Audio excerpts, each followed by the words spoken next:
My name is David Gaines, and I'm the chairman of the Republican Party here in Franklin County, Georgia. I'm happy to be bringing you the fourth and final video in our interview series with all of the Board of Commissioner candidates running for office here in 2026. Today we're speaking with Elizabeth Busby, who is the incumbent in District 3 and is running for re-election. Elizabeth, thank you for coming out. Thank you, David. I appreciate it. I appreciate the Republican Party for doing this. I appreciate the opportunity. Absolutely. Yeah, we're happy to do it. One thing that you might notice as we go through this interview, and we've said in the others, is that some of the questions are a little bit different. We wanted the candidates to provide text that they felt described their campaign well, and so you can read that below in the video description. Elizabeth will be answering questions similar to some of the candidates, but other questions will be focused specifically on the things that she's done as commissioner and things that she feels are important for what might be a second term. Be sure to go back and watch the other videos to learn more about those candidates and check their video descriptions as well. And with that being said, Elizabeth, let's go ahead and get started. Why don't you tell us a little bit about yourself? Okay. Well, I am a mother first and foremost. I have 3 beautiful children, 2 14-year-old twins, and a recently turned 10-year-old. It seems crazy to say that. And my husband and I have a 4th son, Sullivan, in heaven waiting for us one day. I'm married to Michael, my high school sweetheart. We've been together since my junior year of high school. He owns a business here in Royston, Busby Tire. He's been there for, probably close to 15 years. We have a farm in Carnesville where we raise cattle, and my children raise show pigs. That's their joy. That's what they love to do, all 3 of them. We, this county is very close to my heart. I've lived here my whole life, as has he. He grew up in Franklin Springs. I grew up on a farm that my grandfather owned in Carnesville, where he had chicken houses and row crops and cattle, all the things that is dear to my heart. It's the life that I love, and I think everybody feels like their childhood was the best childhood, so it's the life that I wanted to provide for my children, and they all really enjoy that life too. I love the people of this county. I love everything about this county. Before doing this, I worked in finance. I worked for First Franklin Financial and for Athens First, which is now Synovus. I homeschool my children, so that's been a blessing. I love doing it. We're on our 3rd year now doing that, so that's enjoyable. But I just have such a love for this county, and I'm looking forward to hopefully another 4 years to continue what we've started, and I'm excited about it. You mentioned after prayer and family discussions, you decided to seek a second term. Can you share a bit about what those conversations were like and what led you to run? Certainly. The conversations had to happen with my family before I was willing to do it. And certainly I had to pray about it. I don't want to do any of this that, if I don't feel like God is leading me to it. And so prayer was number 1, but this takes time away from my family. I'm like I said, I'm trying to balance homeschool and this. And so I wanted to have those conversations with them. I wanted them to be behind me. And, my husband was like, this is your passion. You need to pursue it. So that was kind of what led me here. I just want to continue the work that we've started. There's some things that are very important to me to finish. So in that vein, looking back on your first term, what are some of the accomplishments you're most proud of, and why do those stand out to you personally? There's several accomplishments that I'm very proud of. The upgrades to our 911 radio system, those are being built out right now. I think that's very important. It provides better coverage to our 911 system, and in an emergency, we all want that, right? Mm-hmm. We were able to approve a fire training center for our firefighters, so they're able to use that facility to better equip themselves to take care of our citizens. Corridor development lawsuit, we settled that. That was very important to me. I felt like that opened up a piece of property that was being proposed for a very heavy residential unit. We were able to settle it, and now that property is available to be a light industrial parcel, I guess, where we can hopefully recruit some really good growth there. Previous boards put the sewage in the ground in that area, I think, for that purpose. And, that if those residential units would have come, we would have had the added expense of those citizens that would have needed that infrastructure and support and their children in school. And so I'm very proud that we were able to make that happen, and we saved that valuable piece of property. We've been able to give cost of living raises every year while rolling back taxes, and so I'm very proud of that. I think we've made a lot of good accomplishments. The geological study has recently been completed to hopefully solve our water issues or help get us to that point. So that's been a plus. We were recently awarded the seed grant that we had worked so hard to get, which is, we paired up with 9 other counties and some nonprofits. And the Georgia Mountain Regional Commission was involved, and the Northeast Georgia Regional Commission. And so we're going to take the money that we received and start looking at solving the water shortage issues here and the water quality issues a little further south. But it gives us the money to get that started. And so I'm excited to see where that leads. I think it's, once we get that framework really well in place, I think it'll be great for the citizens down the road, future generations. In recent years, there's been consternation between governing bodies, at times leading to public conflict. Talk to me about that. I know that that's a concern. It's a concern for a lot of our citizens. In my mind, what I see is that it's a bigger deal in some people's minds than it actually is in reality.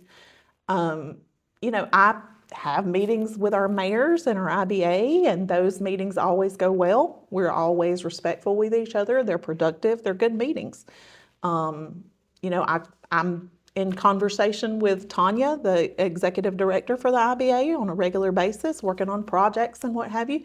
So I think it's a bigger deal in people's mind than it actually is in reality. I think we all work pretty well together, and everybody is working to take care of their interest. The cities have different goals and agendas than the rural county does, and so they're protecting what they need to protect, and we're protecting what we need to protect. And that does create a little bit of friction sometimes, but I think overall we get along fine.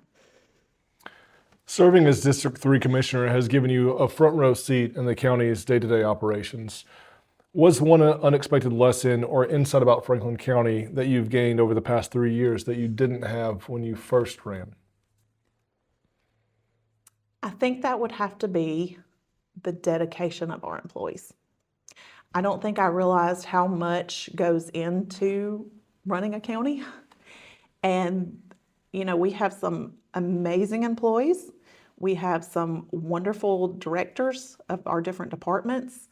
And they all do a great job. And there's so much dedication to the job and to the county. Some of those guys are out working all night to solve issues that come up that need solved. And I'm thankful for them. And I think that was probably the biggest aha moment to me is that. Protecting unincorporated rural areas and farmland seems central to your vision. What things have you done to accomplish that, and what would you do in a second term? I think one of the biggest things that we did was the changes we made to the UDC. We took out the multifamily residential units. That's not a qualification for the unincorporated area anymore. And we pushed our major subdivisions to within a half mile of all 5 of our cities. So that protects our rural area, but still gives a place for those type of developments to go. You've talked about working to balance thoughtful economic growth along the I-85 corridor while avoiding large-scale residential developments. Do you feel like you've been successful in that goal during your first term, and what would your outlook be in a second term? I think we have been successful in that goal. Like I mentioned earlier, corridor, we have seen some growth, in Franklin County, certainly, and some of our businesses have expanded, and those have all been, in the areas where we want them to be. So I think we've done a pretty good job of managing that, and I hope we're able to in the future. Housing affordability has become a real issue for many Americans, speaking about residential developments. What would you say to a young family, maybe even one that might have been raised in Franklin County, who's trying to find a home here, and they want large residential developments to create more affordable options? Those options are available in the county. They're available in our cities. We have multiple units like that in our cities, but primarily Livonia. Royston has some, that we've even seen some come into Carnesville. So those opportunities are there.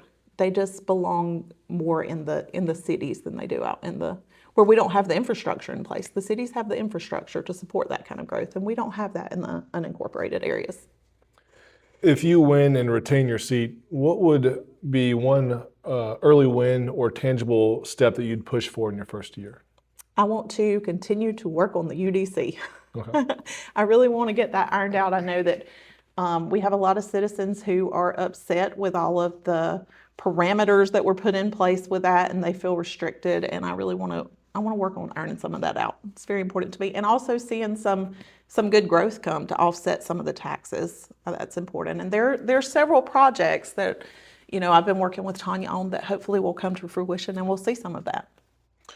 Let's imagine it's 2030 and you're ending your second term as commissioner. What do you hope Franklin County looks like? That's a good one. For the unincorporated area, I hope it looks like a lot like it looks now.